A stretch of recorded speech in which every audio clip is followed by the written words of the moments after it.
એને ભભૂત ન પીધી, પણ આંગણામાં રહેલો જે કચરાનો જે ઉકળો હતો ને એમાંય ભભૂત નાખી. સમય વ્યતીત થઈ ગયો, બધો ભૂલી ગયા. 12 વર્ષ થયા. પેલા સંતો ફરી પાછા ભિક્ષાવૃત્તિ માટે આવ્યા છે. માએ ભિક્ષા આપી. માને કીધું, માં મારો ચેલો ક્યાં છે, લાવ બતાવ. તારો દીકરો ક્યાં છે? બાપજી દીકરો નથી. સાધુ કઈ દીકરો ન હોય, બને જ નહીં. મારી આપેલી પ્રસાદી વ્યર્થ ન જાય કોઈ દિવસ. તો કહે છે, બાપજી તમે મને પ્રસાદ આપીને ગયા, પણ મારા પતિએ મને પ્રસાદ ન ખાવા દીધો એટલે મેં ન ખાધી ભભૂતિ, મારે દીકરો નથી. સાધુએ પૂછ્યું, પ્રસાદી નાખી ક્યાં? તે બતાવ્યું, જો આ સામે આંગણામાં પેલો ઉકરડો છે, એમાં મેં દાટી દીધી છે. સાધુએ ત્યાં જઈને કીધું, ચેલા ઉભો થા. ઉકરડામાંથી અવાજ આવ્યો, આદેશ ગુરુજી આદેશ.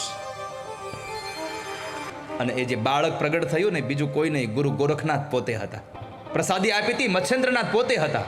વાલા ભક્તજનો, સાધુની આ તાકાત છે. જો એક ભભૂતિમાંથી, આંગણામાં ભેગો કરેલો હોય કચરામાંથી પણ જો એક બાળકને જન્મ આપી શકવાની તાકાત એક સાધુની પ્રસાદીમાં હોય, તો ગાયને ખવડાવેલા ફળમાંથી એક દીકરો જન્મે, એમાં કઈ નવી નવાઈ નથી.